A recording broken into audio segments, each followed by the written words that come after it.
This is TWIS. This Week in Science, episode number 1024, recorded on Wednesday, July 30th, 2025.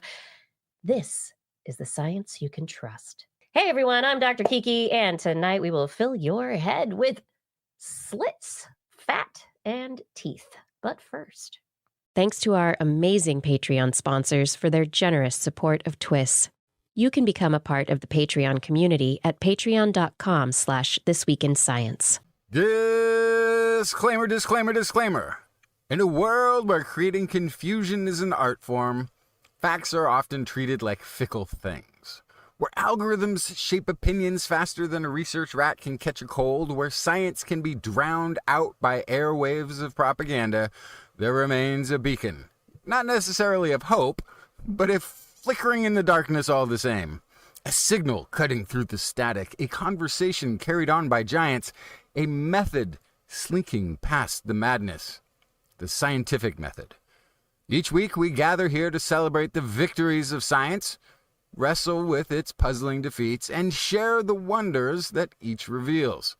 The science we discuss is real, reviewed, and recent. So recent, in fact, that we named the show This Week in Science. Coming up next.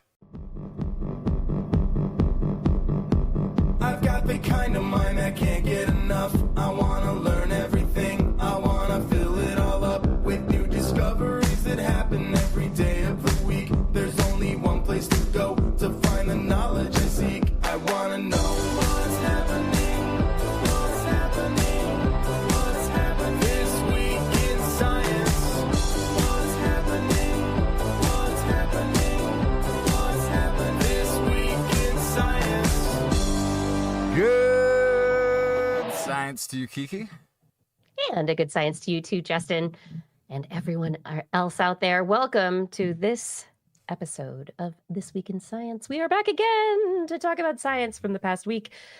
So many great stories, always more to learn, and always more to ask questions about. Unfortunately, Blair is not with us tonight. As much as we do love having her here, sometimes she has to take care of herself. And I think that is one of these things that, that we really try and make room for here. We all need to go sometimes and take care of ourselves.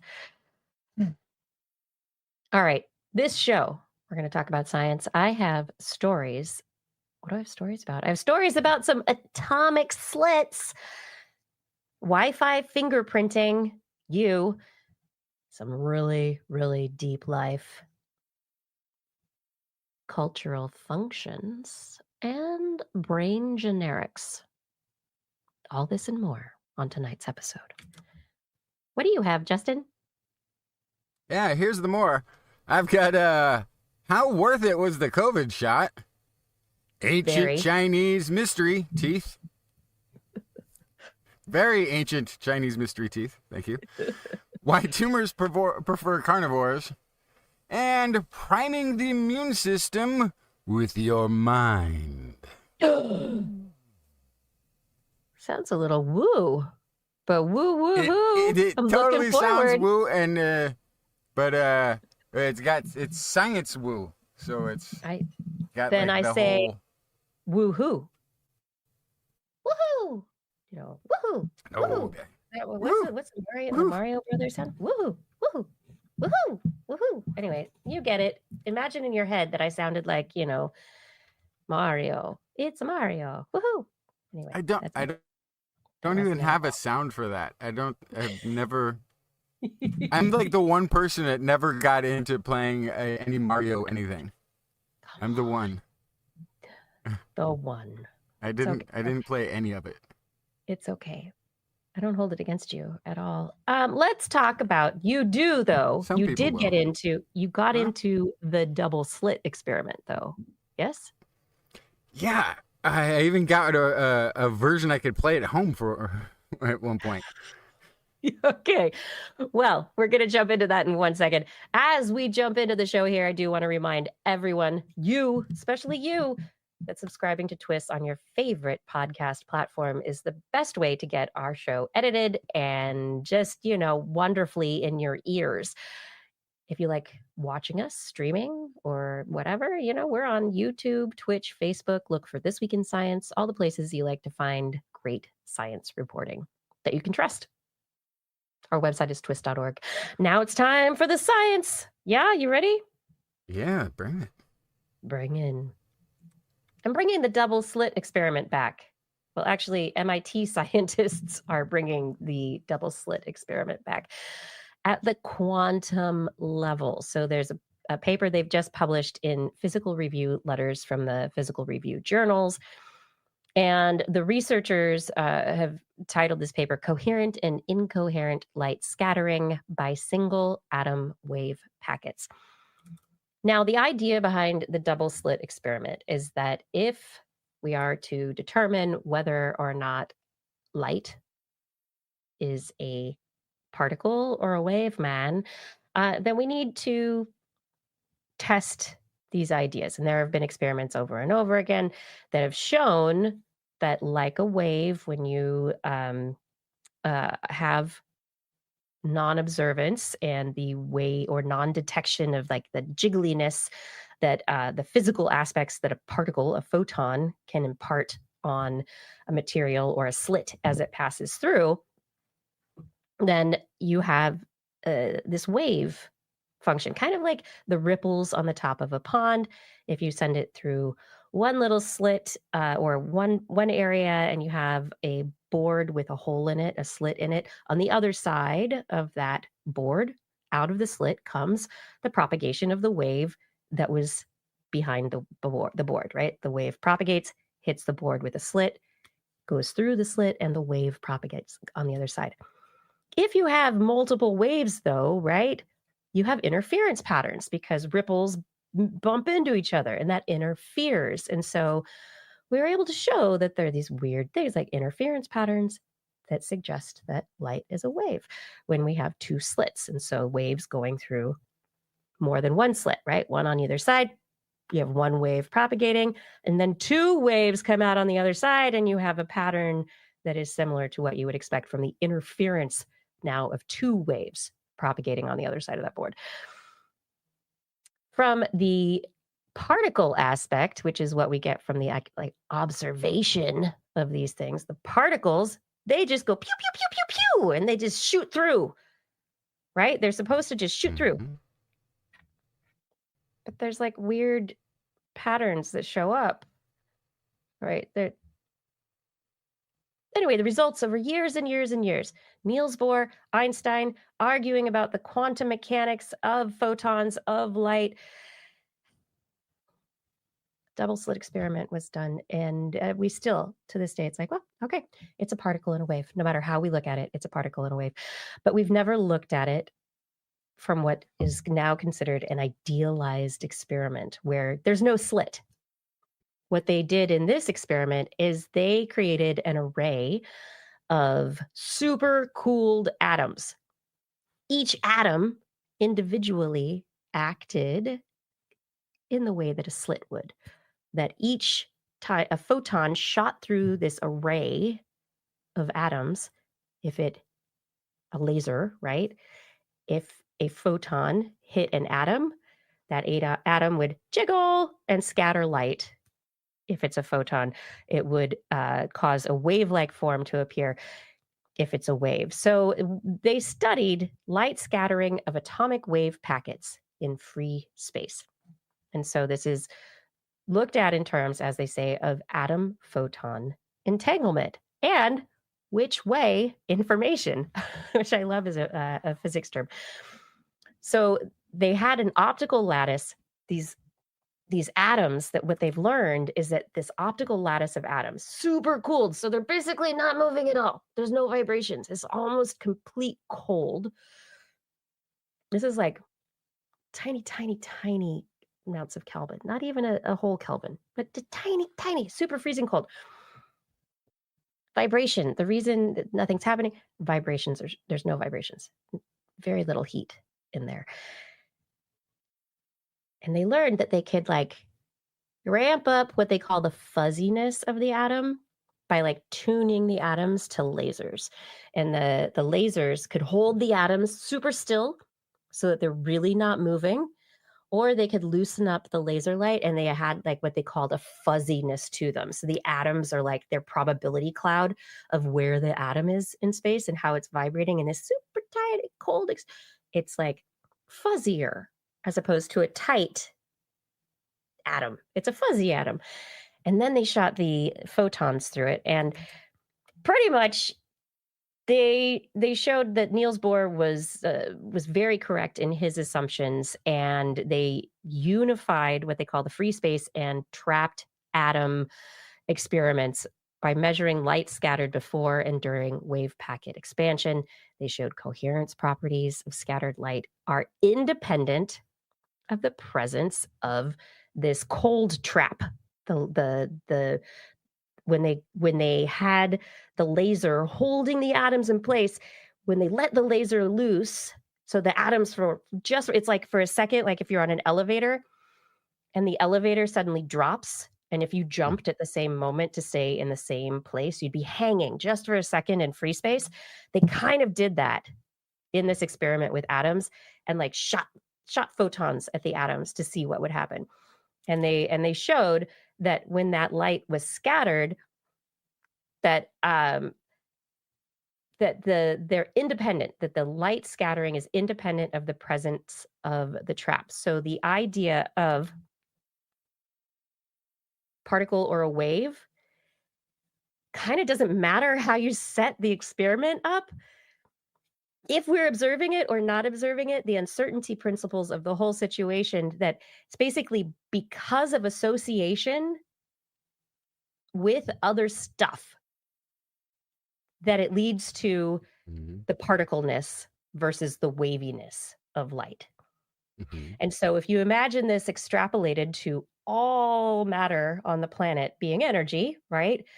But the more physical stuff is, like our desktop, we can talk about it as being everything in it could be a particle or a wave, but it is a particle making up matter underneath my fingers. And the reason it is, the reason I am, the reason you are, is because of the association and the collapsing of the probability wave as a result of the associations of all of the interactions of the atoms in space and time. And so bottom line, light, energy, but matter. Light is energy. Matter is also energy. Everything is a particle and a wave. But it's if it's associated with other stuff, if it's being observed so that there's less uncertainty about it, it's particle. Well, that's always been the thing with the with it that has been annoying, right? Is that the observer effect is just an interaction effect. Yeah, that you've interacted with it in some way. But that is the thing that they're saying here is it's like not just we interacted with it. That's just a fundamental aspect of the quantum nature of light. That in interacting with anything, that's what's always been annoying. With another, it doesn't have to be an object, with an atom, with another atom, in interacting with anything, no matter what, it collapses the wave function and it becomes so. But this still less uncertain. Doesn't explain to me in any way why shooting those one by one, pew, pew, pew, pew, at the sub-millimeter slit film can still cause an interference pattern.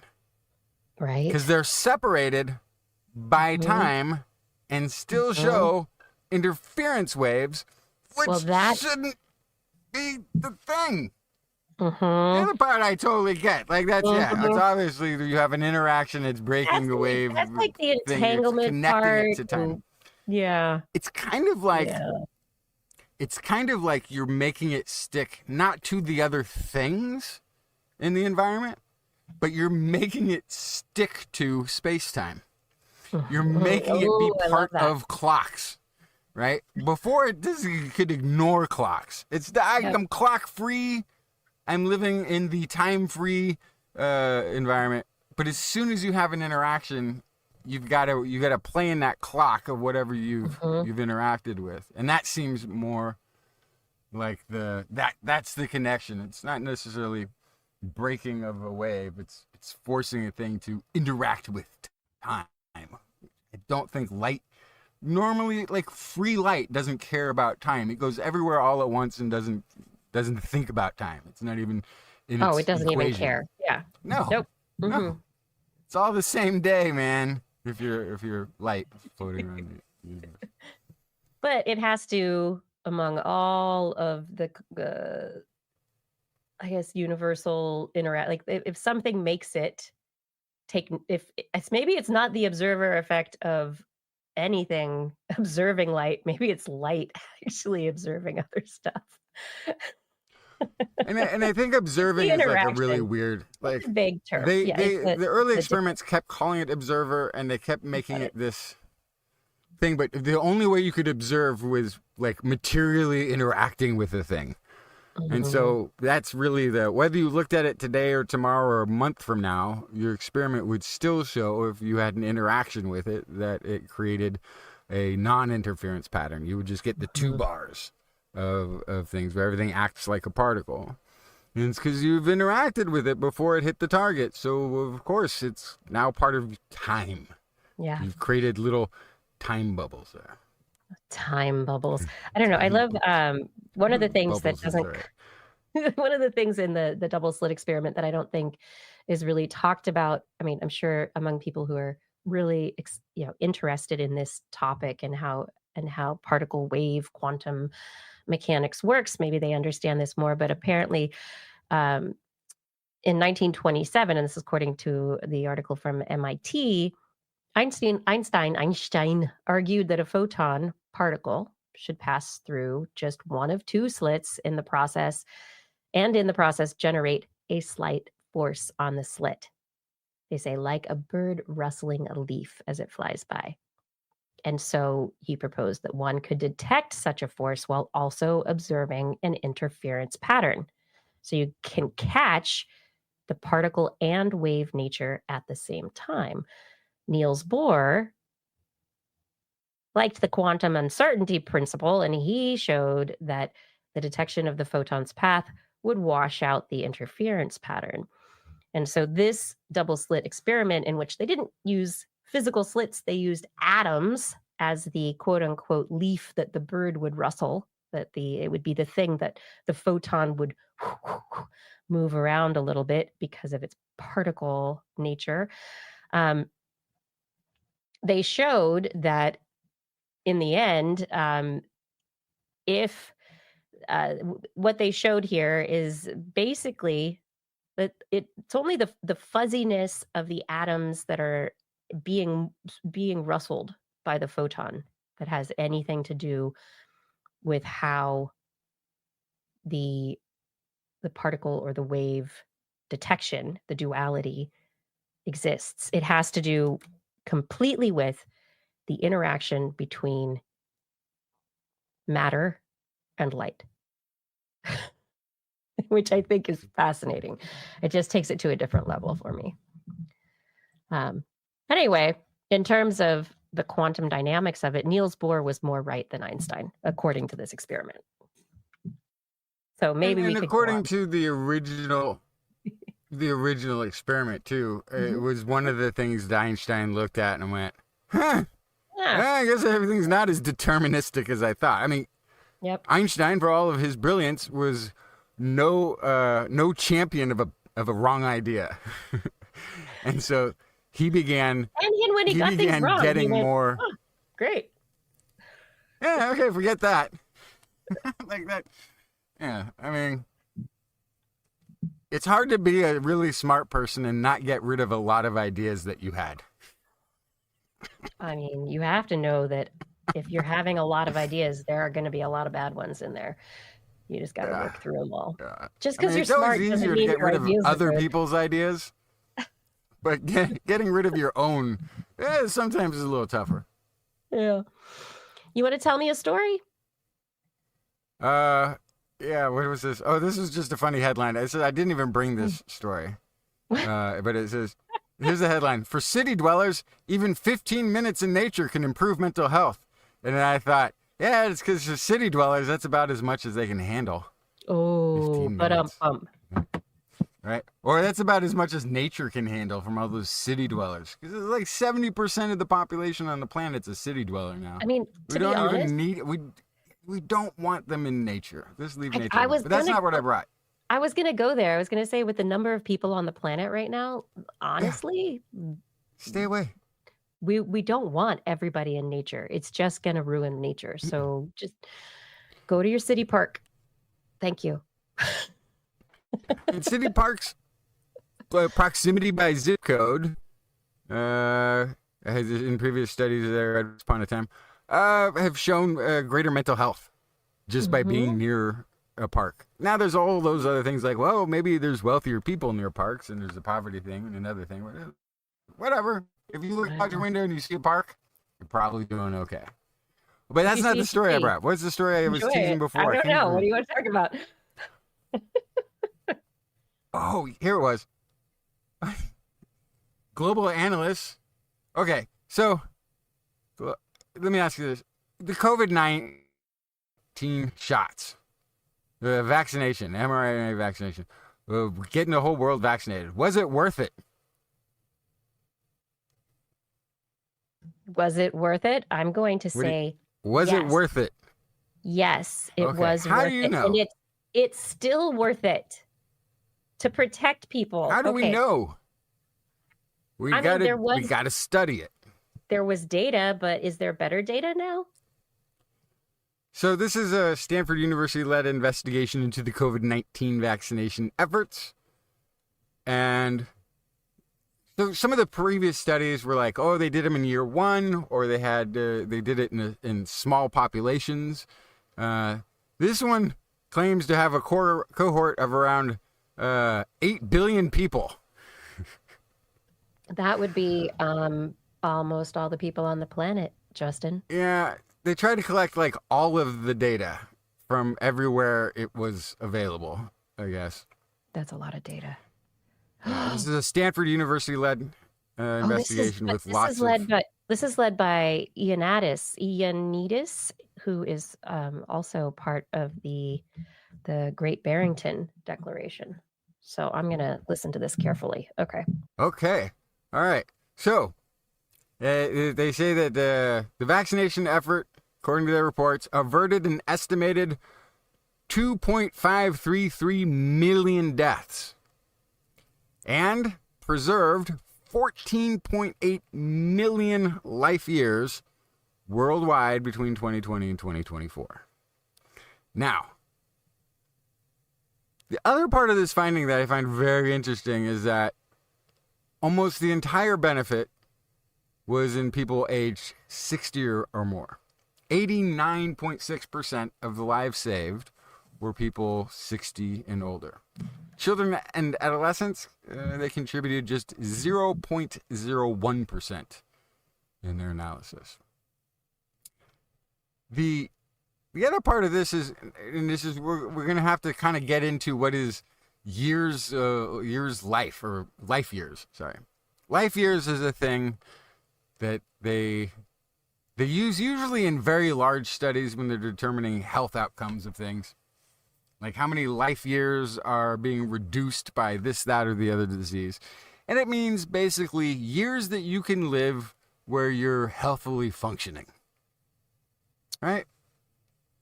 So this estimated 14 plus million years sounds like a lot of millions of years of humanity to have saved on the planet. And I agree that it is.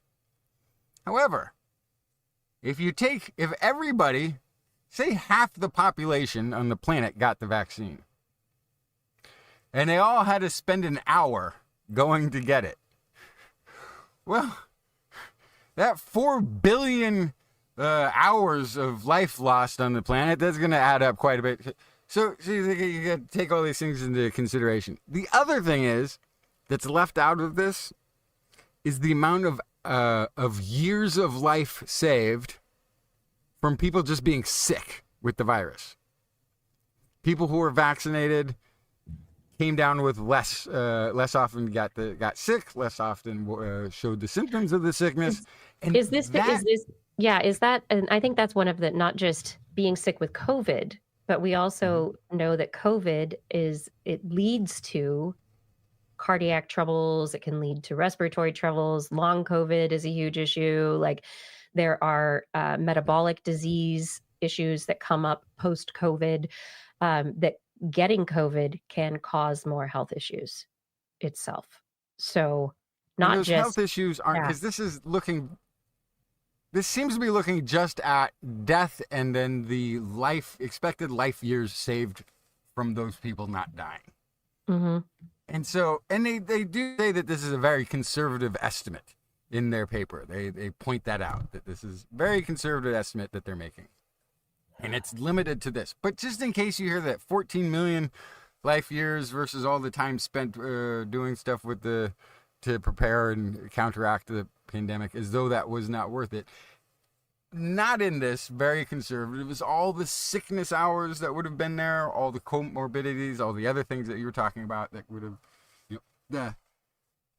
the heart problems in that there, I think, are in this, like people who didn't die from heart issues and stuff. From like there was a classic thing on the Joe Rogan where he actually, I think, had a researcher on, like a real one.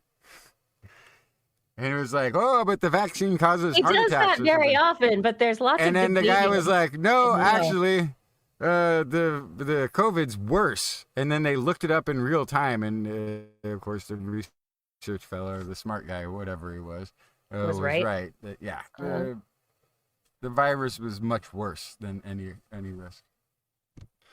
But anyway, so we've got life years saved just from being COVID sick. This isn't even really taking into account like the kids who were vaccinated and didn't get COVID or didn't get severe COVID, and hey, don't have like higher rates, aren't going to have lives with higher rates of illness moving forward.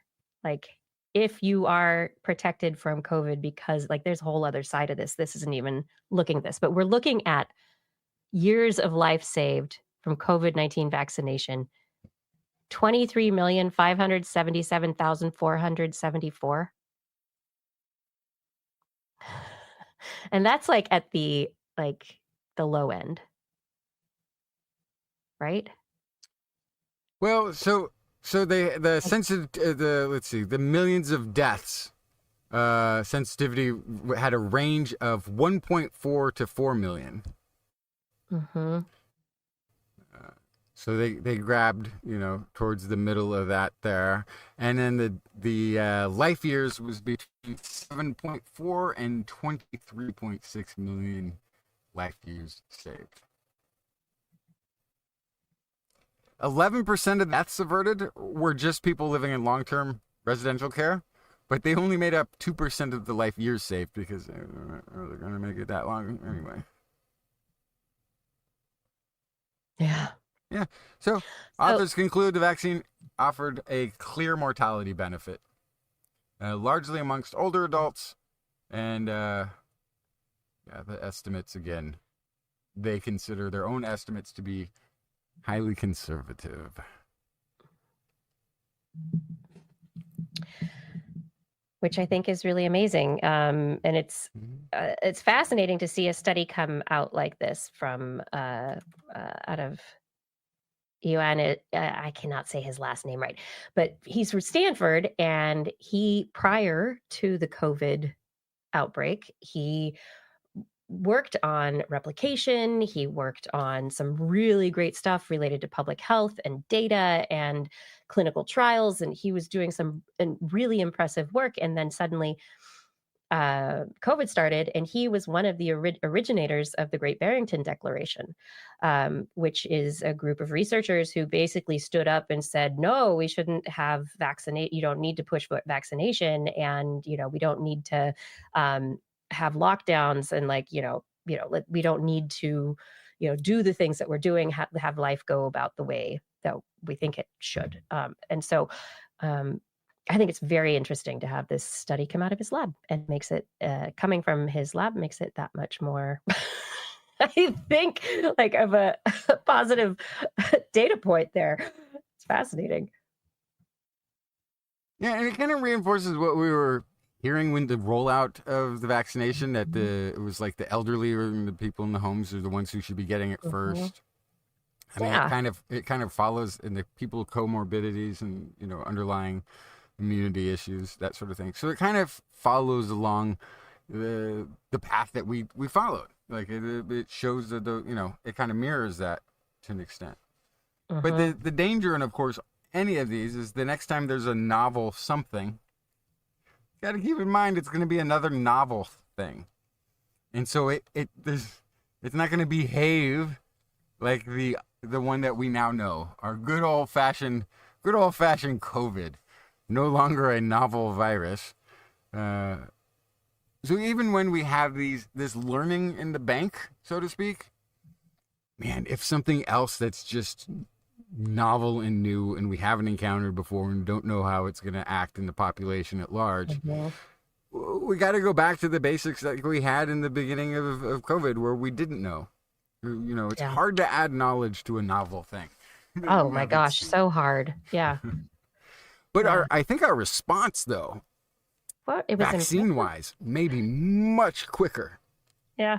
Because that was impressive. Anyway. It would be amazing if our future vaccine response can be that fast. I'm looking at the end of this paper here, them writing, did you say this? If these calculations are sound, COVID-19 vaccination in 2020 to 2024 apparently saved fewer lives than measles or hepatitis B in the same period, vaccination in the same period, but more than vaccination for each of the other 8 pathogens. However, life years saved by COVID-19 vaccination for the same period were more than 30-fold lower than life years saved from measles vaccination, 10-fold lower than from hepatitis B vaccination, substantially lower than also the life years saved from human papillomavirus, yellow fever, hemophilus, influenza, streptococcus, blah, blah, blah. Even though COVID-19 vaccines are clearly a major achievement, their benefits do not necessarily match the benefits of several other widely used vaccines.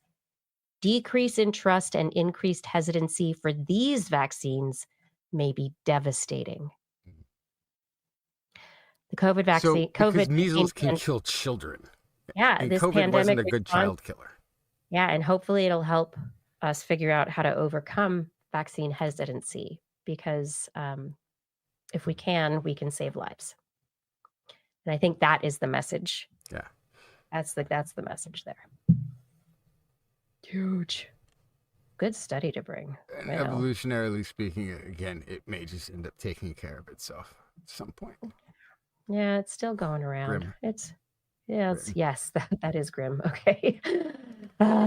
What is this? Hey, what is this? They are now can dust for Wi-Fi. What is this story? Oh yeah. It's your fingerprint, right? Like your Wi-Fi fingerprint. What does that even mean? So we've talked before on the show and in past years about using radar, using Wi-Fi and Bluetooth to be able to like map your house and maybe even map movements like furniture, stable objects, or even moving objects in the house like a person or a dog. That the Wi-Fi signal, because it's bouncing around inside the walls in a particular way, if someone's measuring how these radio signals are all bouncing around, they can get an idea of what the house looks like, map it. And that's been around for a while now.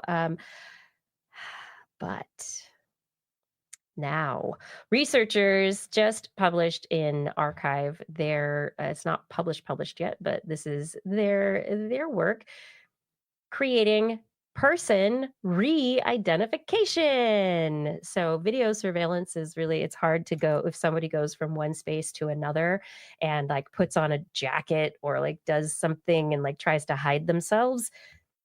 It's hard to sometimes go, oh, they put on a baseball cap, I'm never gonna recognize them in a different place now.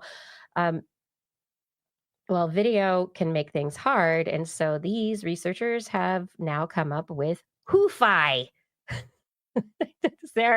It's their platform, Hoofy, right? Wi-Fi, Hoofy. It's a pipeline taking Wi-Fi signals to basically figure out biometric uh, fingerprinting and be able to identify individuals based on how their body moves in Wi-Fi. Okay.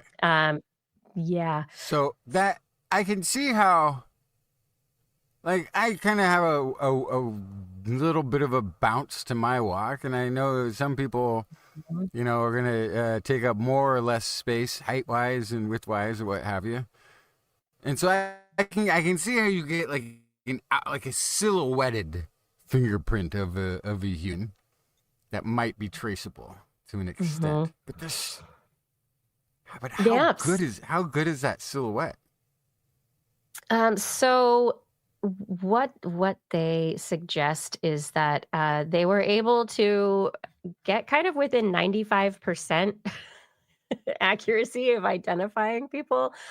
They used what they call CSI, channel state information, processed through a modular deep neural network featuring transformer-based encoding. And it was trained in a very specific algorithm to learn robust, not like sporadic, and generalizable biometric signatures. So they have these very competitive results that are highly accurate when it comes down to it, which is kind of wackadoodle. But the 95%, even at 95% accuracy of identifying individuals, this still probably is not going to be high enough accuracy for a court of law. But could it be high enough accuracy for just getting a search warrant, or high enough accuracy for, instead of taking your genetic data and identifying people, using the Wi-Fi data to do it? So I don't know court of law, but if you were in a pursuit, if you had this right, if you had a surveillance reason to system in believe, place, right, and you lost them in and you video, were right, like, you lost in line of sight. here are the three Wi-Fi silhouettes or what have you that we saw, fingerprints that we saw that were recorded near the scene of the crime. Where did they go? Where'd they go? And then you have a place to all the look. Wi-Fi, right? And you're sniffing the Wi-Fi around the neighborhood, and you find them in somebody's backyard or hiding I under still feel laundry. like the cameras would be better, but maybe if this can track through walls, then it won't track through my walls because I have to say Lath and Plaster, really good Faraday cage. So you're going to be safe in old houses. My old house is the lead paint even keeps my cell phone signal from getting in. Yeah. So that's what they're saying, re-identification. So this person re-identification, we identified them in video, but we also have these biometric signatures, a fingerprint of what your body looks like in Wi-Fi. We measured you in Wi-Fi and we lost you in video, but we got your Wi-Fi in this one place there at the same time. So now we're going to look for that Wi-Fi signature other places. So could be. I wonder how good that mapping is. That'd be really interesting to see. I'm just trying to visualize how you would. Yeah. Because it's broadcasting through everywhere and everyone at once. So if you have a only as source, good as your Wi-Fi signal, signal. the multiple. Yeah. This is a reason so for everyone to go back you can to still get dial-up. away with crime. Yeah, exactly. You're way out in the middle. Well, another reason never to go to nature. If you're in the parking lot using the Justin Wi-Fi, you know you're safe. Yeah, then you have to be totally safe. Mm-hmm. Isn't that fun? Did I have a second story for the first half? I can't remember. Do you? Oh, No, maybe. Do you? You do, don't you? I think you I have do. something I that do. we This you is a might want to pretty take a quick bite into it, one. right? Yeah. Yeah, it's a pretty quick analysis of fossil teeth from the Hualongdong site and Hui province, China. They found fossils including a nearly complete cranium with teeth and other remains. These date to the early, late, middle Pleistocene, around 300,000 years ago. And they have this really unique mix of archaic and modern human teeth traits. So they have these primitive traits such as very robust dental roots, modern features like a reduced third molar, which is a common current modern human Homo sapien thing. And there's an absence of any of the telltale Neanderthal dental traits, indicating that this is a very distinct population. I mean, aside from the roots do not look like people teeth roots, but looking at these, like, just on they look like people teeth. Yeah. Right. And so this is what's sort of interesting about this is that it suggests that this is partly a possibly Homo erectus influence and some maybe lineage related to Homo sapiens. They say it's kind of distinct from both what they were calling Neanderthal and Denisovan. And it's also showing that there's like all the things that we've been thinking about are the progression of linear human. Well, we've been talking for a long time about the braided stream. Yeah. We've been talking a long time about this sort of braided stream of different hominins interacting. But then we kind of got it down to a set list. And we're like, from here on out, it's linear. Now, there we go. So this could be some convergent tooth evolution in some of these teeth. This could be a very early out of Africa human population that made it over to China. But who did they run into? Who was the intermingling if that was the scenario? It doesn't look as robust as a Denisovan or Neanderthal tooth. And so but I kind of like it because I like the fact that they're reconnecting that just fringe hypotheses of late surviving Homo erectus in East Asia. That might be a good portion of what we call Denisovan to begin with. Yeah, but so we think of these things right when you talk. It's Homo erectus, start species, end species. Neanderthal, start species, end species. Denisovan, start species, end species. What about the transitional individuals, right? So you have crossovers, reproductive events where Neanderthals and humans interbred. You have events where Denisovans, erectus, whatever, where all of these individuals are maybe they're different subpopulations are in places together, mix and mingling. What do you call it? Like they have the majority of traits that are maybe more like modern human, archaic human, whatever, but their teeth are weird. So, but they're not a hybrid. They're kind of a hybrid, but it's this very weird thing where the transitional individuals in the speciation process, right? That process from Homo erectus, Neanderthal, Denisovan, Homo naledi, whatever else there was, hobbitses, to Homo sapien. Where's the transition? What do we call those? And did they just sometimes have teeth that had roots that looked older and other stuff that looked more modern? Or is it these are individuals that are modern humans, but that have archaic traits because maybe they're not far enough out for those recessive traits to be repressed? So, I'm just questioning. At the time point when they're talking at the time point they're talking about, some of these teeth look very current modern human.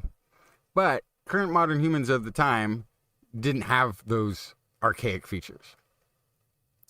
So it would have to be, and I think to the point, like, where's the transition is that there aren't any. Because now that we know that everything, every hominin overlapped with other hominins, there's a bit of that evolution from that takes place when you have any populations that are isolated from each other for hundreds of thousands of years.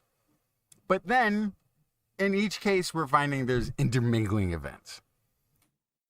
And that's why I've been arguing for this sort of Denisovan Homo erectus overlapping that we're going to see, I think, more about, we're going to hear more about, or that's going to get delved into or proven or disproven as we go forward in fossils in East Asia, because that's where, East Asia and Oceania, that's where it would have to have happened. It would also be somewhat the population that might have made it into the Americas, if there is such a thing, based on the ancient mammoth bone, cuttings and that sort of thing. If there's other hidden history to be found, but I think most of what we're finding is that there's these huge changes that take place from intermingling, and that there aren't any start or stops, because those start and stops are going to be very regional, and they're going to be very time specific. So there isn't that that TikTok forward evolution of mankind. It's a lot of swapping. It's a lot of that DNA swapping going on that kind of takes away from any. And I'm always a little bit cautious too about talking about Chinese archaeology, because I know that there is a state belief that the people of China are their own people evolved separately from an out of Africa scenario.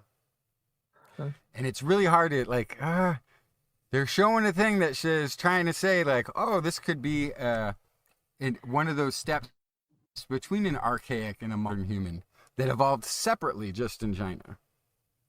DNA has already debunked this. They have the same DNA for everything of mind and body that any current modern human has. They have the same Neanderthal mingling event that took place in somewhere probably in the Levant, northern Iran, southern Georgia. And so we know that we had this. We also know that there's signals that some humans got out earlier than the rest of us.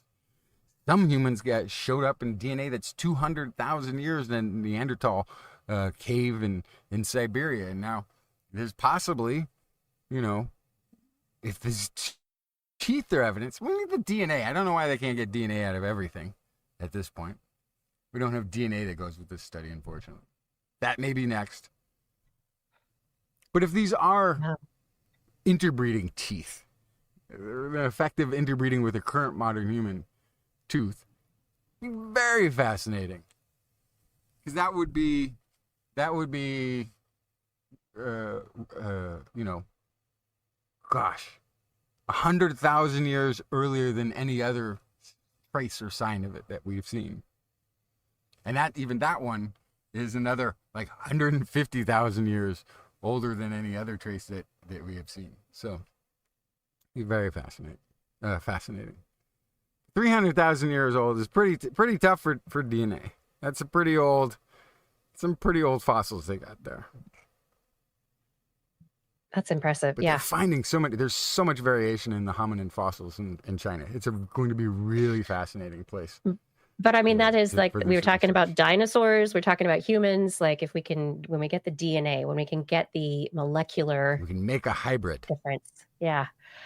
No, not make a hybrid. No, no. I'm saying we can actually figure out, we can tease apart these questions much better. Not just use morphology, use actual DNA evidence. Okay. So you're talking about these ancient humans and where they're found in China and this evidence of these ancient people. I want to talk about some evidence not of ancient, but of deep life. Chinese researchers have discovered by doing a very large number of dives into the deepest part of the ocean. What's it called? Marianas Trench. What's it called? Marianas Trench. The Mariana Trench in the Western Pacific Ocean. Researchers have dived in their submersible. It's named Striver in the American or Western translation. Fendouge. I'm not going to try and pronounce it because that is going to just not come out very well. So the word meaning striver in Chinese is what their submersible is called. 23 dives down to the bottoms of Marianas Trench in the Western Pacific Ocean, and the researchers have published their work in Nature this week. They have some amazing results from their work. They have taken all sorts of video and have discovered the deepest life on the planet. So by taking their submersible deep below the surface, they went to, hey, what recently had an earthquake? The Kamchatka Peninsula near Russia. Well, the Chinese researchers were diving into an area that is called the Kamchatka. It's a rift between the Kamchatka Trench, the Kuril Kamchatka Trench, and the Western Aleutian Trench. And that is where the Mariana Trench is. And this place that they've been diving is this subduction zone that has just been very deep for a very long time. So researchers have made a number of dives down there and now are able to say along the length of this trench, the Mariana Trench, the kinds of life that they have discovered. And among these are some pretty amazing worms. The fauna of these cold seep sites in the Kuril Kamchatka Trench and the Western Aleutian Trench. The deepest that they discovered were they had spiky crustaceans, free-floating marine worms, sea cucumbers, feathery armed sea lilies, and some other invertebrates. But the deepest are fields of tube worms growing up to 30 centimeters long, mollusks and clams. They have discovered amazing organisms that have never been seen before because these live at the various bottoms of the cold, darkest, deepest trench on our planet. But it's pretty amazing that people can go there without their submersibles imploding. It's really what happens when you use science and engineering. You keep your scientists don't alive. jinx it. Don't jinx it. Anyway, this study is a very exciting study in that the researchers are able to bring forward their flourishing, not photosynthetic, but chemosynthetic life that has been discovered 2,500 kilometers below the surface of the ocean, or actually 5,800 to 9,500 meters below the surface, a distance of 2,500 kilometers through the trench. They're dominated by polychaetes and bivalves, and they are sustained by hydrogen sulfide-rich seeps, methane-rich fluids, and that these things are transported along these fault lines, the subduction zones that are along the deep sediment layers in the trenches where methane is produced microbially, and that there's also deposited organic matter that leads to additional sources of nutrients and energy. And so it suggests that even though these things are so far beneath the surface of our Earth, beneath the pressures and the deepness of the ocean, that chemosynthetic life may be much more prevalent than we ever expected.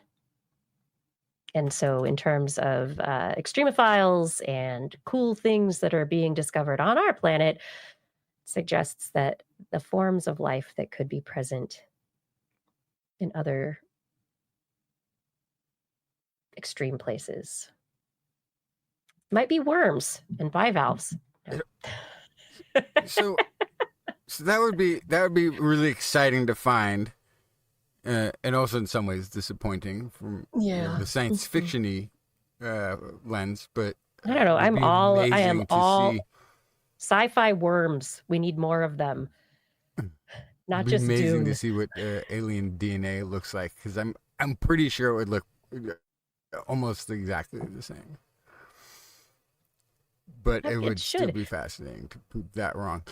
You know, and on that note, shows is just no matter what happens to the planet, like we'll probably probably be some form of life surviving on this planet to the bitter cold end, or hot, depending on how the planet ends in a fireball or drifting off into the coldest space, whatever happens.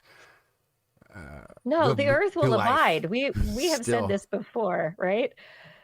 Earth abides. Yeah.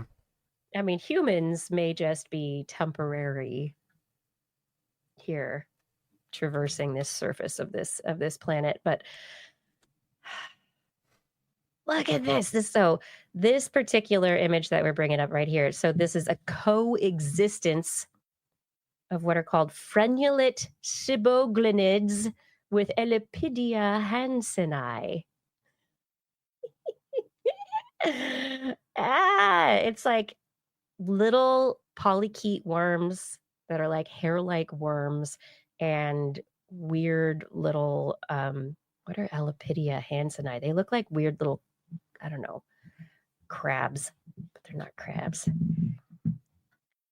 I don't know, a duckbill platypus if it had no.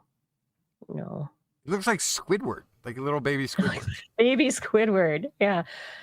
I don't know. I think it's fascinating.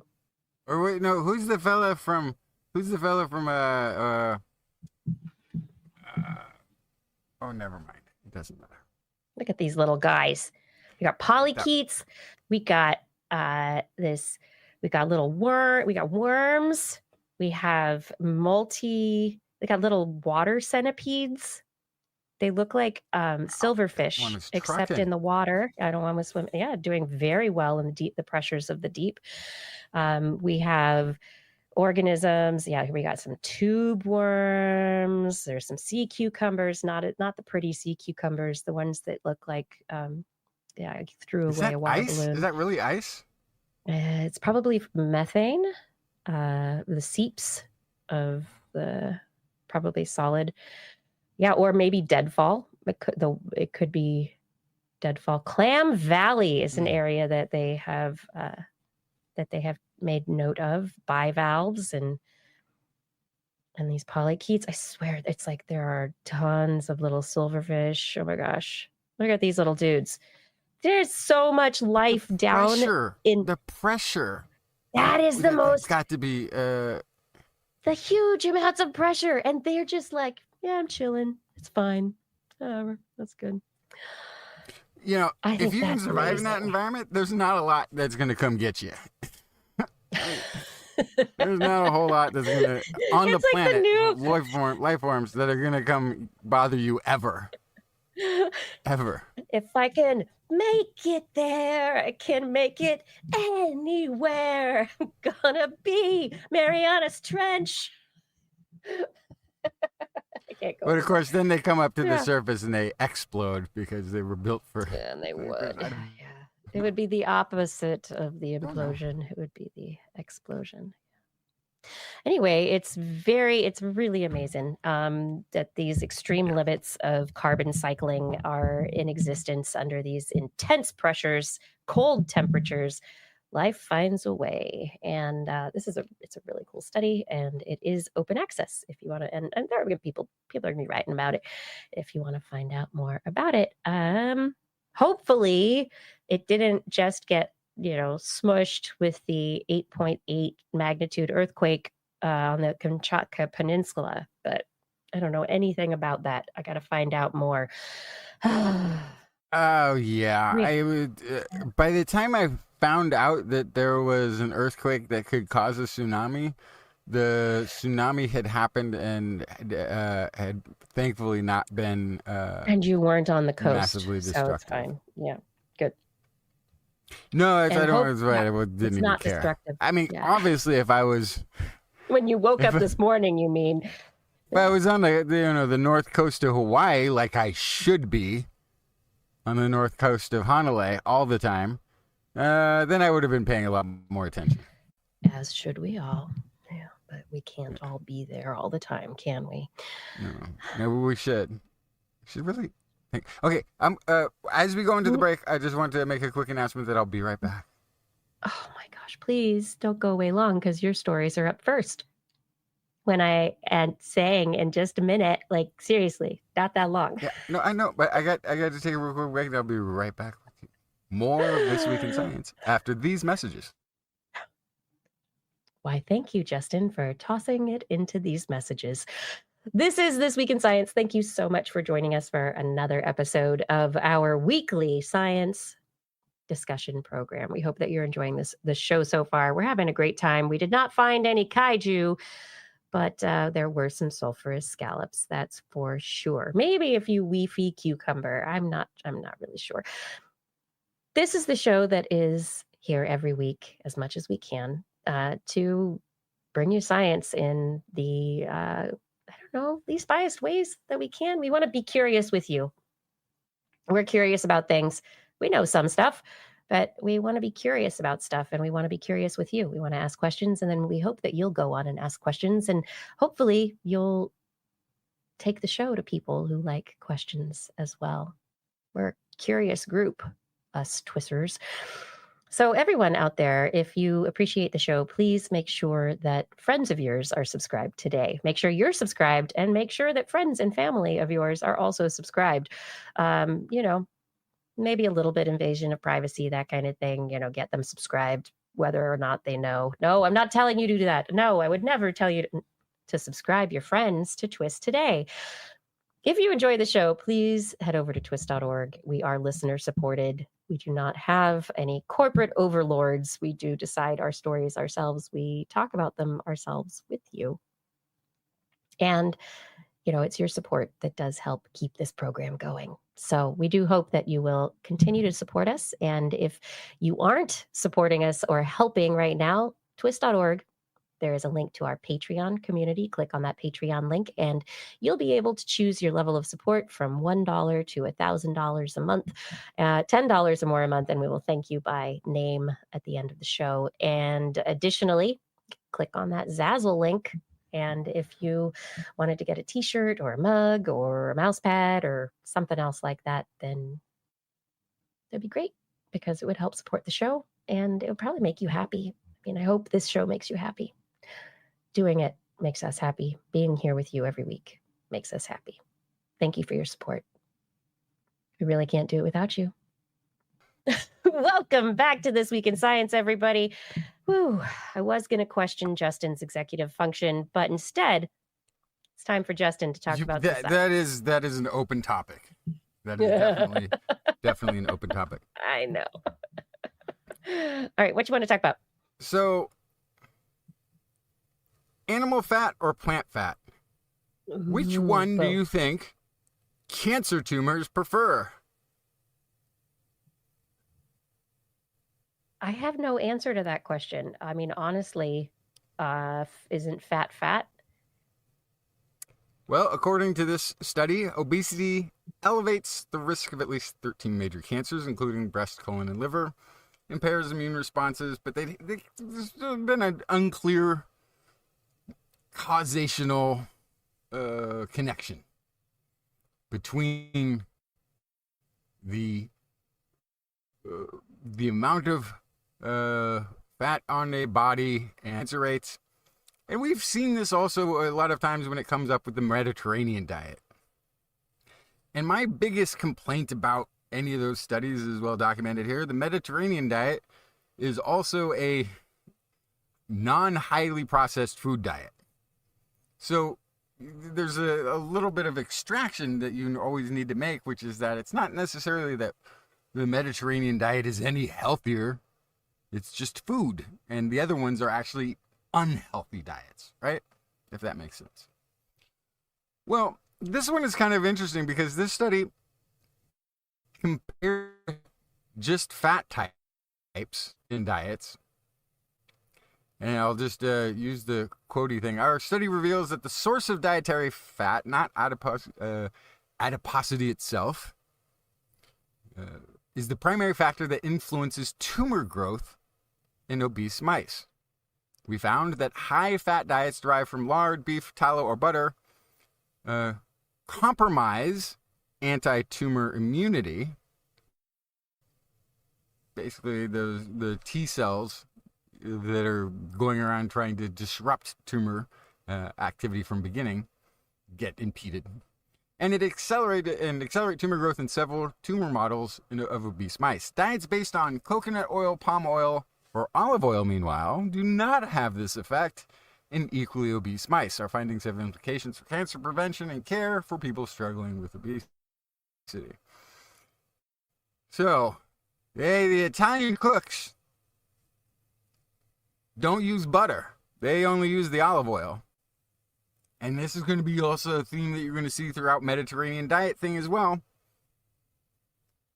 So to me, this is a very interesting study because it eliminated the processed food aspect in a sort of, avoided that confluence, that confounding that's always in place in any time they're looking at Mediterranean-based diets, which tend to use olive oils over cooking fat and, with lard or butter kind of a thing, right?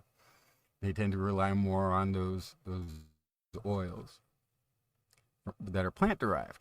So it's kind of an interesting one because it takes out the negative confounder that we normally see in these dietary comparisons and just focused on the fat source and the cancer rates of these mice. So very, very fascinating just on that. They also delved much more into the metabolites that were involved.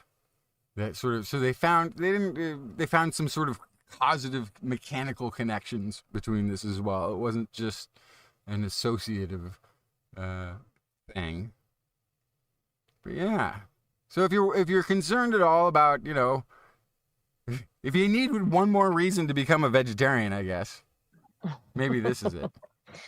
But I think this is one of those interesting questions, right? People talk about, oh, well, is being a vegan healthier, or is it healthier to just get rid of all meat entirely, or, what is the best way forward? But what I wonder about this, though, is that they're talking about obesity itself already being present, and then looking to see which type of fat has an impact on any further elements of metabolic change, right?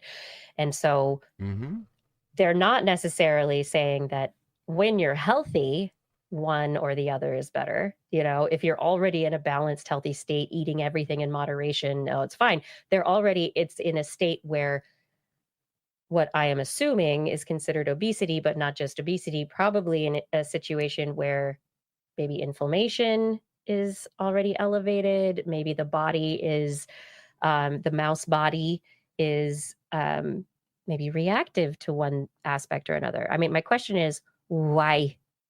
These are just fat chains. These are just little bloop, bloop, bloop, bloop, bloops, So what are they called? They start with the different metabolites that are created by these fat chains interact basically with the killer T cells.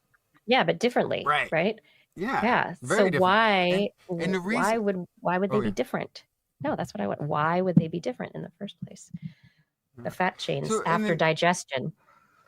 And then one of the things that I think the reason for starting with the baseline of obesity Yeah. is that because of course we have like I don't know the current statistics. I guess we could Google them, but it's a high percentage of humans at this point.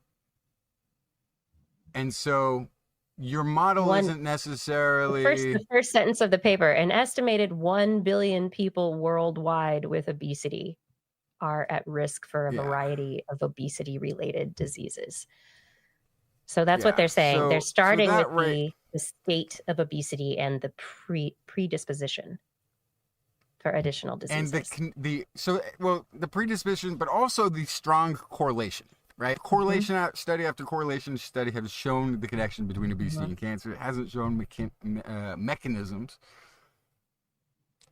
And those correlations break down when we talk about people who have strict Mediterranean diets. Those correlations cease to exist. And my, looking at this has always been caveat. The non-Mediterranean diet usually includes a lot of highly processed foods, so there's other things involved. This one narrows it down to just the type of fats. And was able to find mechanical rationale for increased cancer. So I think this is a very well designed, very well thought study. It is, and I think it's really great. I think designed, thought out. I think the next step though is to look at it at the microbiome level, right? Like, what is it? What is it about the interaction, or what is the breakdown of the different obese individuals? These are mice, so very well controlled, but is there a difference in the starting microbiome? And different populations, do they interact with different sources of fat in different ways? Right? I don't know. That's what I would want to do. Researchers identified several metabolic intermediates of dietary fats, especially long-chain acylcarnitine species that were potentially suppressing NK cells and CTLs, the killer T cells. It's interesting. These were especially elevated in mice reared on butter, lard, and beef, but not in the obese mice reared on plant fat diets.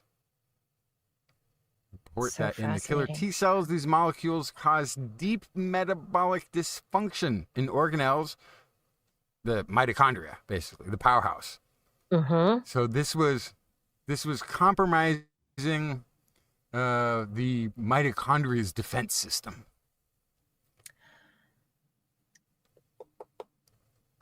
So think about it from an evolutionary perspective. You're talking about like increased aging and everything else can be involved in that too. But so I'm just trying to think about it in an evolutionary perspective. Like the body already, we're set up potentially for the different fats to be stored in different ways, or to interact with our immune system in different ways. Meat, very often the fat that would come with it is going to be not all the time. It would be a rarity early in our evolution, right? We're tribal, we're going out, we got a buffalo, right? Or we got a mammoth, or, like how far, I don't know how far back we need to go, but like humans working together, killing an animal, maybe that rabbit or the mammoth is a once in a while kind of thing. The rest of the time, you're foraging and eating roots, tubers, berries, leaves, sticks. The food that you're eating is going to... We're eating sticks? Wait a second. Yeah, those fat sticks, Okay. Well, the palm oil sticks. And meat doesn't keep very well. But if you think about, it's also a matter of... Yeah, but the stress that the body is under, which is going to lead back to metabolism and the mitochondria and what they're supposed to be doing during a time of feast or famine, right? And so maybe it's part of like that whole management of the body's energy supply, telling the cells store now, or telling the cells you need to work harder and be like keep working, because we still haven't gotten the big Snickers bar. we haven't gotten that nice fatty treat yet that comes from, not palm fat sticks, but from beef bone or mammoth bone sticks. I don't know. I imagine there's like a metabolic and evolutionarily prevalent pathway as a result of energy use for survival. Betcha. Anyway, I'm thinking thoughts. Another thing that we need for survival, innate lymphoid cells. Do we? So, yeah. Okay. So maybe you're better at describing the innate immune system. This is just sort of like something comes into the bloodstream or gets into the body and interacts in a way right away with an immune system that's already designed to keep it out. Is that basically how it's? Mm-hmm. It doesn't have to learn from it. It's already It's just all ready to go. Work. Yep. So this study was very fascinating because it was a virtual reality study where they were basically checking people's innate lymphoid cells as they interacted virtually with things that were told to be an infectious threat versus ones that weren't. It's a pretty small sample size, but this is, they've got fMRI and EEG, so or EEG analysis and blood analysis. So they've got like a lot of analysis taking place in these 60 individuals. And so, what they found was those innate lymphoid cells were significantly modulated in frequency and activation by virtual infection. What? Meaning coming into contact in the virtual world with something that you were believing to be infectious was enough to up the level. So here's the next thing that we do. Next time there's a big pandemic, we just start playing videos of people sneezing. Bring out all the hypochondriacs. Yeah. So, but this is an immune reaction without contact. But this is the innate immune system, right? So this is basically ramping up the defenses that are already in your body. Yes. Just because you have a cognitive awareness. Yes. Right? Oh, wow. Yeah. Bob is fMRI sick. results localize the anticipatory responses to key brain regions, including interparietal sulcus. I didn't know I had one. Maybe I don't. The premotor cortex, anterior cingulate cortex, and medial prefrontal cortex. Dynamic causal modeling demonstrated altered connectivity between these regions and the hypothalamus when participants encountered infectious avatars, linking neural anticipation to immune activation via the hypothalamic pituitary adrenal axis. Researchers conclude that the human immune system activates not only after physical contact, but also when infection threats breach the functional boundary of body-environment interaction, basically when you think you're getting infected or in danger of being infected. Oh my gosh. So wild. So I guess my big question here, though, is does it have to be conscious awareness of the infectious agent?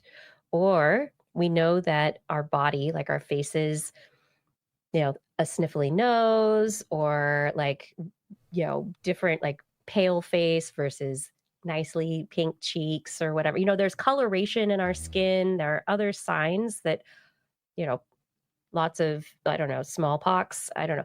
There are all sorts of signals that aren't necessarily the things that we go, oh, they're infectious, but that our limbic system is checking out. like looking for signals that are it's the something's wrong center.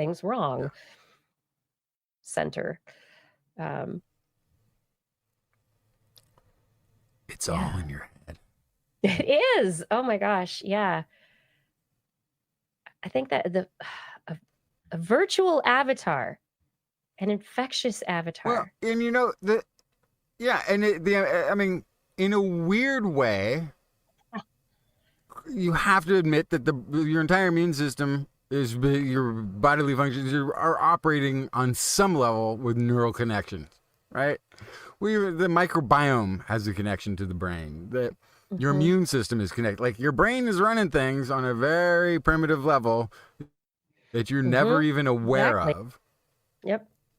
And so the fact that it perceives a threat and then upregulates the defenses makes perfect sense. It's not just a mechanical interaction system. Your brain is part of your immune system. So now next time somebody was like, oh, you're this person, I'm going to get cancer from talking to that person again. They're so toxic. Well, maybe there is a thing. Like two toxic personalities. But in this scenario, that would actually ramp up your defenses. Like, oh, that person was so terrible, I'll never get cancer. It's probably more. Oh my gosh, though. But it's fascinating. But it's fascinating from also to the extent of how far does it go? What is like for people who are hypochondriacs, if they're afraid of all of infection all the time, is their body on a state of hyper awareness? Are they sick more often because it's like having allergies? Like, is their immune system ramped up too much all the time? Or is it not at all because they're mentally too stimulated and their body's like, I'm so over it already? Like, is it because, kind of like that loss of receptivity because they're overstimulating, always on high alert? Yeah. So I wonder about how that's that that thing about whenever you see something that's going to boost your immune system and keep it on high alert. Well, you then weaken it at the same time because your immune system is supposed to ramp up and be like fresh for a fight. It's not supposed to always be on high alert. That's a form of disease. If you're taking that kind of that immune system boosting, supercharged, whatever, if those things even work, they'd be hurting you in the long run. So one of the things that is in the results here for the what they're showing here is the response to avatar and an infectious avatar, but then there's also the immune system, the innate immune system's response to a flu vaccine, which actually has dead flu virus in it. So there's infectious particles in there, or at least antigens that the body should be attacking generally. And it ramps up in the same way. So I think what that is signifying is that the brain is leading a response that is very similar. Or maybe people are just so afraid of getting a shot. It's the same thing. Either way, the brain. It was never it is never the ingredients of the vaccine. It turns out, it's just getting the shot was enough. No, isn't that wild though? Yeah. That is, So that to me, I think is really interesting. It is. Yeah. I'm telling you, that's what next time there's a pandemic, we just need to have on loop on all the TikToks, between You'll be infected. You'll be infected. You'll have somebody sneezing, somebody who looks really sick. Oh, wait, no. Oh, don't end up like me. And then like, I'm an infectious avatar. It's too close. I'm an infectious avatar. Okay, you got the job. You got the job. Now casting Kirsten Sanford as the infectious avatar. Oh, gosh. That's where we go with it, everyone. To the fun times. moving on from infectious avatars, let's talk about executive function. This study, I think, is fascinating. So, we think of generally executive function as we assess it with standardized tools where we ask people to, and it starts with kids usually, ask them to sort shapes and things into categories. We ask individuals to count the number of things that they see. We ask people to, you know, to function in a way that kind of goes hand in hand with Western society. And so questions have been asked about, okay, is the way that we assess executive function actually indicative of what we think of as executive function, which is the brain, what we say is the brain's ability to manage information, right? To help, it's like the executive in charge. Is there an executive in charge of you in your brain? Is kind of the executive function test. Um, and so this is basic. We've been testing it on national and international child development norms. Like your kids are supposed to like hit certain benchmarks by a certain age, be able to think a certain way, do certain things on paper, take a test, do well. Okay, then you have good executive function, right? The way that we categorize ADHD is based on these assessments of executive function. This new study in Proceedings of the National Academy of Sciences, researchers tested a cultural construction of executive function in Africa. And so the children were in the Kunene region, spanning Namibia and Angola, as well as kids in the UK and Bolivia. They tested kids in rural areas where they received limited to no formal schooling. Additionally, there were the samples in the UK and Bolivia who were typically schooled. So schooled in a Western educational style. And the researchers say that, all the developmental research really to date has been done on kids schooled in the Western educational style. And so what they were getting to was a natural experiment in some communities where there are no schools, some with schools, to compare cognitive development to see whether or not the measures of executive function are really good measures of executive function. How do you think that turned out, Justin? That executive function was pretty universal. Well, yes, that executive function is pretty universal, but that our ideas of what we should be testing for executive function are based on Western schooling norms. Basically, what they found is that if you were talking to kids from the UK and having them memorize lists of disconnected words, chair, bonnet, frog, Fresno, I don't know, that the kids in the schooling situations could memorize these words and it was really not a problem. Great. And then we would say, you have a great executive function. You can pay attention to whoever's reading these words. You can memorize the words and read them back and look at how great you're able to manage all that information. When the same test is given to a non-schooled or not traditionally schooled individual in Africa, they fail miserably at that test because it's not relevant to their lives or who they are. However, if you put those same kids who've grown up in rural situations, who've been in the fields helping to tend the cattle that are, the cattle for their tribe, for their village, that are these cattle are important members of the community.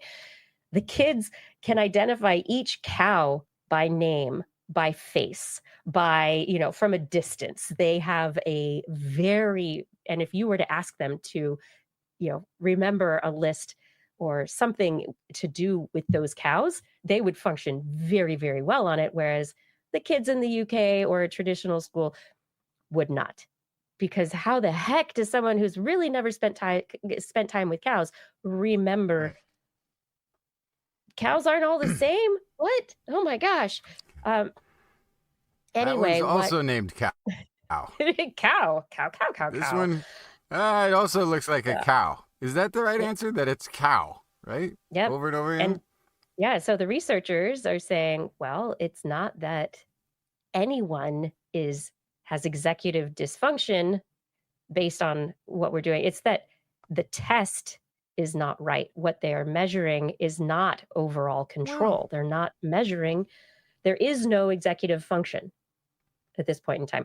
And so the researchers say that we need to rethink how we approach human psychology, and that what we consider stuff like executive function, regular cognitive development, is just a function of schooling.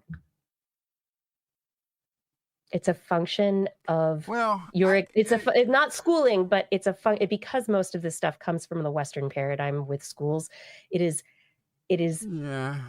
training. It's your early life experiences and what is important to you for survival.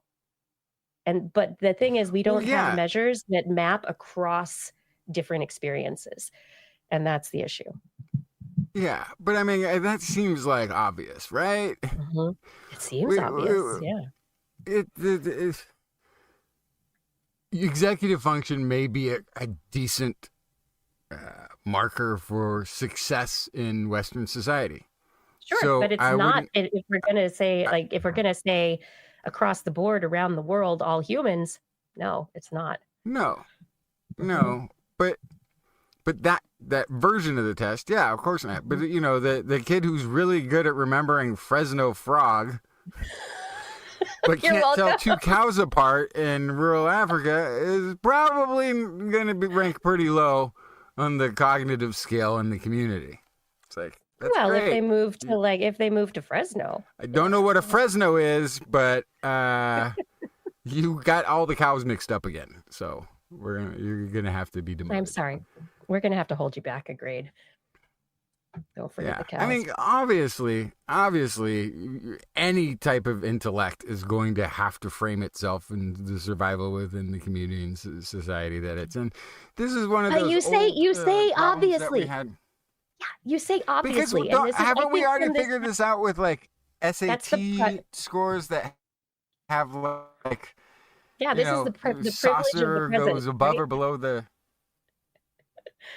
Yeah. Well, yeah, and then the even the marshmallow test, right? The marshmallow test. Not what we thought it was either, and that's completely. The interpretation is totally different based on further what work. Was the best survival strategy based on economics, right? So, yeah, like I guess I'm like woefully unsurprised that cognitive function exists, but that the preset questionnaires didn't work. Like that makes exactly sense. So these dispositions, the capacities and dispositions that we're referring to as executive function, they very likely are referring to things that are very significantly culture specific. Mm-hmm. And so if we want to understand individuals in their cultural setting in the appropriate context, then how we define these terms academically and, for medical purposes, for diagnoses and categorization of all the people in all the boxes, then we need to define these things more accurately. Anyway, new terms. We need more words. What do you think? Yeah. Moving on from executive function. I think we. Yeah. Wow. Okay. I would not rule out executive function, though. I feel like that's... You can still be executive function. We just need to have better tests. Right? Yeah. I mean, that's all. Yeah, that would be my argument. Like, I wouldn't get away with the whole concept of, like, executive function being a core thing. But yes, of course, is going to be different based on societal... What company is your executive running? What type of industry are they involved in? Right, is going to make a big difference on the decision making process. Anyway, totally, and finally, moving last story for the night. right? Almost. We're here. Almost. I have one quick one. Wait, you have more? You have one Really more? quick one. Super Okay. quick one. Okay. Anyway, this came from researchers related to Meta's Reality Labs. They have been working on brain-computer interfaces for a long time, and in 2021, they had some advancement in their BCI work, but they abandoned it. No more. Anyway, they just published in Nature this last week their paper, A Generic Non-Invasive Neuromotor Interface for Human Computer Interaction. You know what it is? No, but I have a train going by, so I got it. Oh, well, it is a wristband. That is what they have created for their generic brain-computer interface platform. It's a muscle reading wristband. It's powered on surface electromyography, SEMGs. And they say the wrist is the key to unlocking the next paradigm shift in human-computer interaction. We successfully prototyped an SEMG wristband with Orion, our first pair of true augmented reality glasses. Our teams have developed advanced machine learning models that are able to transform neural signals controlling muscles at the wrist into commands that drive people's interactions with glasses, eliminating the need for traditional and more cumbersome forms of input. So they had announced this back in 2021 after they got rid of the BCI interface or the BCI program. But this is something that they think is really successful. So they've developed this platform to allow individuals to move their wrists around in a way that would allow them to interact, especially if they're wearing their augmented reality glasses, that the movement of the wrist would be correlated to what the glasses are seeing and lead to the ability to, create text, to not need a computer, there's a computer in there somewhere. There's a processor. I don't know. What do you think? So what I think Non-invasive. What I think is that there's a very specific or maybe broad brand of tech nerd that wants everyone to wear watches again. Or who That's thinks been a while. watches are cool. It started with measurement. It's from like the first little Casio digital watch that had a calculator on it to that was the cool. smartwatches to like now these and everybody they want to wear, like, let's see if there's a way to make big watches and glasses cool over and over again, and they're gonna do it because they're tech nerds and they're They they're push gonna make hard it work. enough. That's what they do. But I mean, the idea is okay. they can do. You can do handwriting. You can do all sorts of things. What they've developed is this they call very sensitive, easily donned SEMG wristband, and a scalable infrastructure. So this is something that is robust and also could adapt. That it is adaptable to a situation. This infrastructure for collecting training data from thousands of consenting participants, which I think is very exciting that they put that in their abstract. Together, these data enabled us to develop generic decoding models that generalize across people. So it doesn't have to be individualized. You can probably train it for personalization, but that the models can decode movements that are generalized across individuals. Test users demonstrate a closed-loop median performance of gesture decoding of 0.66 target acquisitions per second in a continuous navigation task. So it doesn't seem like it's definitely not 100%. 0.88 gesture detections per second in a discrete gesture task, and handwriting at 20.9 words per minute. You probably type faster than that. Well, that's nice. We demonstrate that the decoding performance of handwriting models can be further improved by personalization. And this is, to their knowledge, the first high bandwidth neuromotor interface with performant out of the box generalization across people. So I think that's their key, is that it's out of the box. Anybody get a wristband watch and the glasses and you're good to go. Go do what? Not type that on you your can't computer. already do. Because it's so cumbersome. What if I just want to? And then where are you writing it to? Where do you want? Where do you see what you've written? What do I want to do? If you're wearing your augmented reality glasses, maybe you see it in space in front of you. Like, what if I could draw in neon cursive in the air and leave a note for somebody in the air?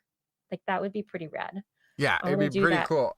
And then you take a sip of your coffee, and you're like, oh, I just mass emailed everybody in the company. Oh, dang it. All right. Stop it. Anyway. You got to do everything left-handed, otherwise. I just think it's very interesting, though, that they moved on from the potential helpful focus of helping people with paralysis, people who were having issues with neuromotor or other aspects of limbs and the body, got rid of their brain. They moved on from that because there's not enough money in it, because there's too few people. And this is after they apparently had a very successful trial with their BCI, restoring a paralyzed participant's speech. So they were doing well, apparently. Maybe there's other stuff that went into this, but I think you're right. It's like the scale model is, okay, we got into it with, we're going to help people and, do this thing that's going to help people who have locked-in syndrome or have paralysis or whatever. And then they get rid of the BCI, and suddenly we have a wristband that somebody has to be able to have the neuromotor, the stuff going on at the wrist for a person to be able to use it. Like, you can't be disabled to use it. So this is something that's it's for a larger non-disabled market. That's what it is. Yeah, but then could you bring brain waves based on data collected from the wrist? Probably not, actually. Probably maybe not. Eventually. I don't know. Probably not. Yeah. But those are my stories. You said you have one more? A wrist. It's a computer wrist interface. Yes, Kevin Ridden, I agree with you. It's just an excuse for a big watch. It's like, no, but this one's functional. This one I'm wearing is really functional. It's not just a a faux Pip Boy.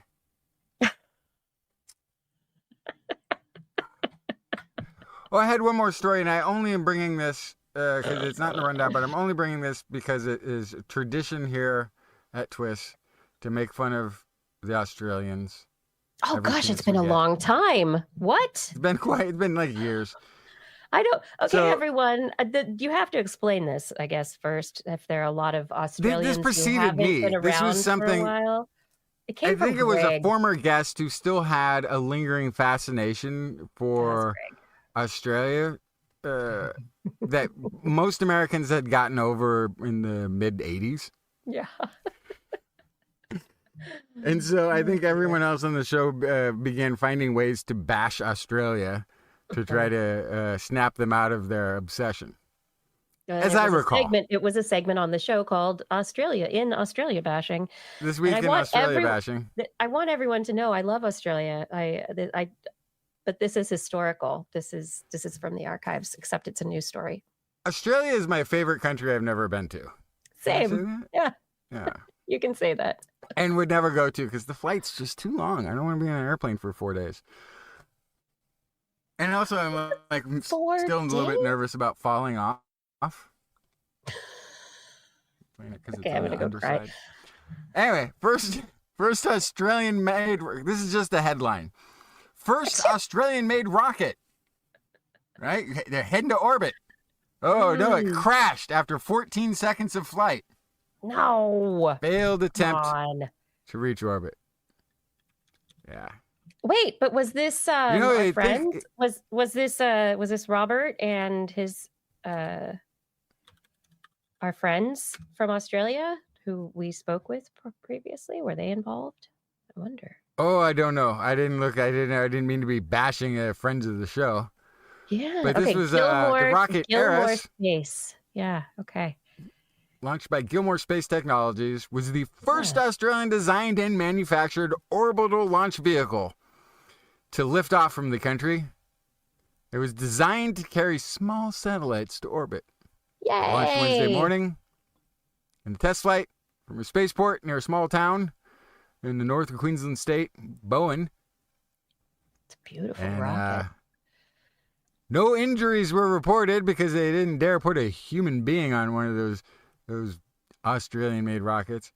It's a beautiful real story. rocket, though. It was made a nice impact. I'm sure it did. People. So the thing is, this is the first launch of this rocket. Exceedingly rare for a first launch to go off successfully.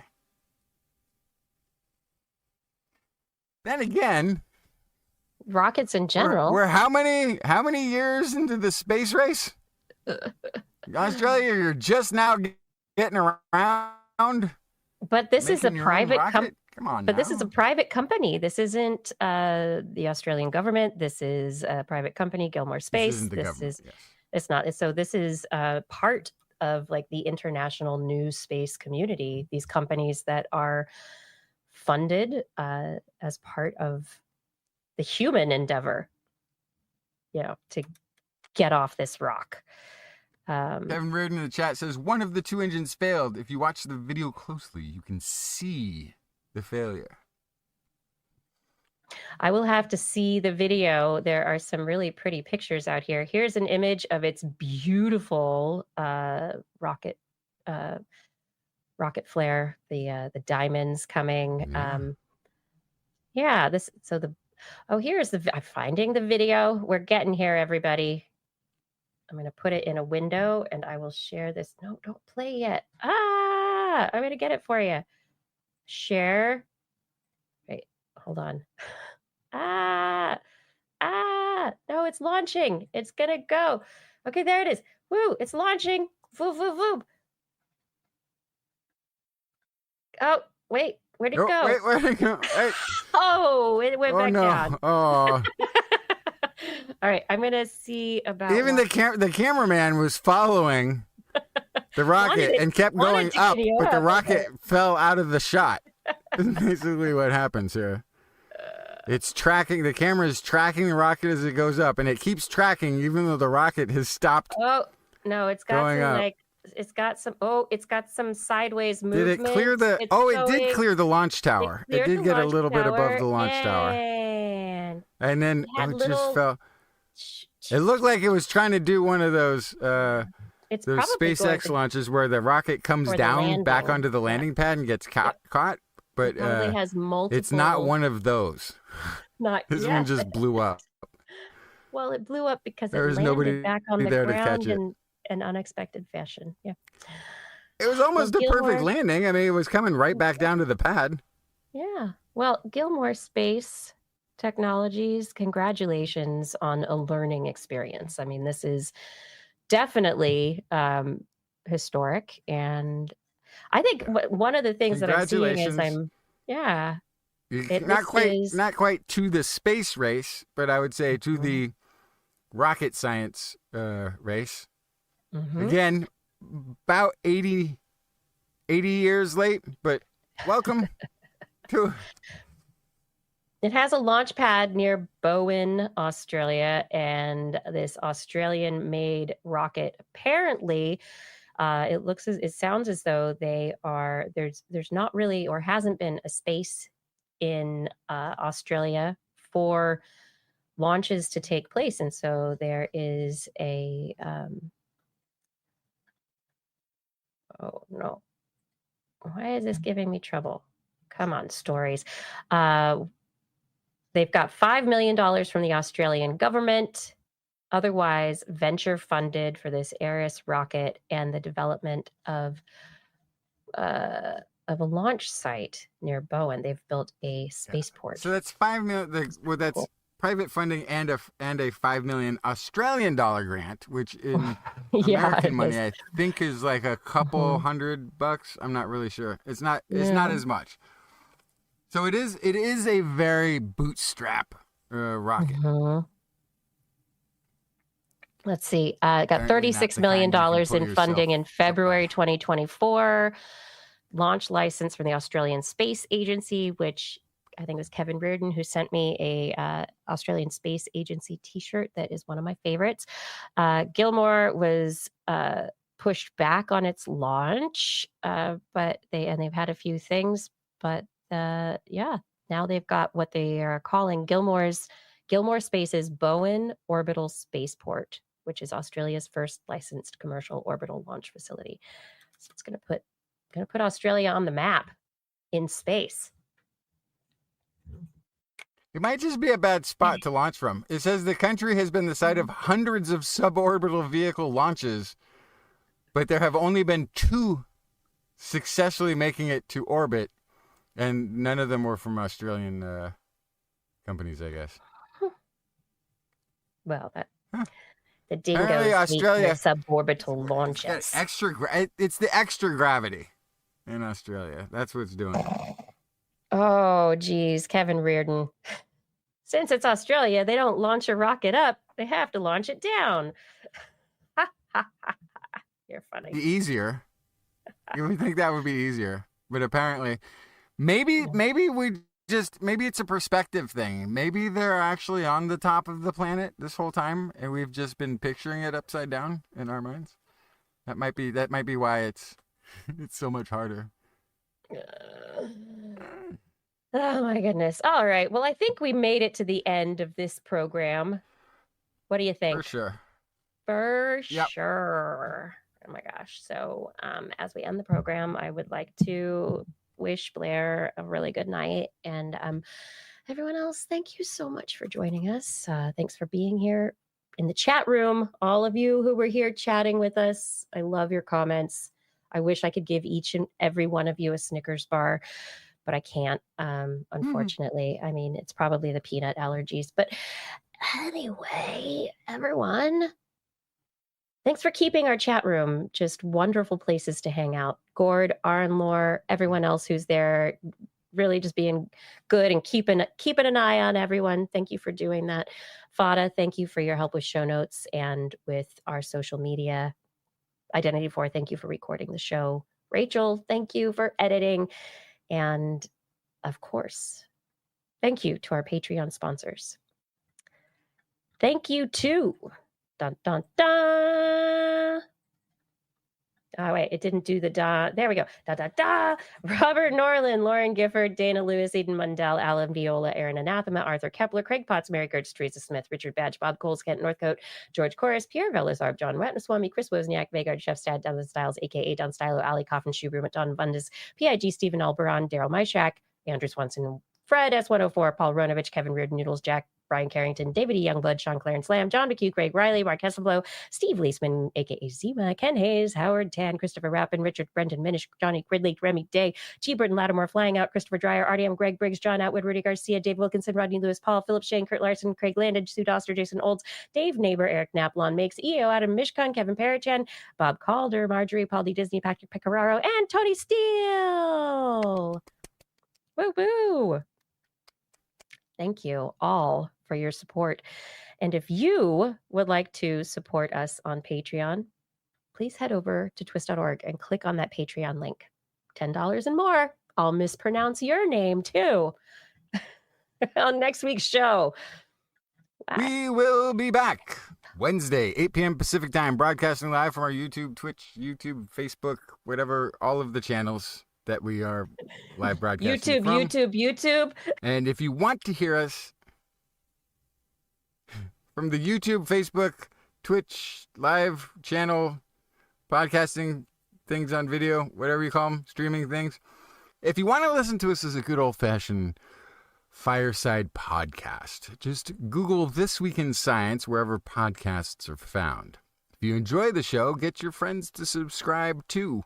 For more information on anything you've heard here today, show notes and links to stories will be available on our website, which is www.TWIS.org, where you're going to see all the show notes and stuff like that. You can also sign up for our newsletter. We love your feedback. If there's a topic you would like us to cover or address, a suggestion for an interview, a haiku that comes during the night, please let us know. Just be sure to put TWIS, TWIS, somewhere in the subject line. Otherwise, your email will be spam filtered to the bottom of the ocean, where it will have good company with worms and clams. That's about it. And we will be discussing science with you again next week, because we got to go. But remember, if you learned anything from today's show, It's all in your head. This Week in Science. This Week in Science. This Week in Science. This Week in Science, it's the end of the world. So I'm setting up shop, got my banner unfurled. It says the scientist is in, I'm gonna sell my advice. Show them how to stop the robots with a simple device. I'll reverse global warming with a wave of my hand. And all it'll cost you is a couple of grand. 'Cause this week's science is coming your way. So everybody listen to what I say. I use the scientific method for all that it's worth. And I'll broadcast my opinion all over the earth. 'Cause it's This Week in Science. This Week in Science. This Week in Science. Science. Science. Science. Science. This Week in Science. This Week in Science. This Week in Science. This Week in Science. This Week in Science. This Week in Science. This Week in Science. This Week in Science.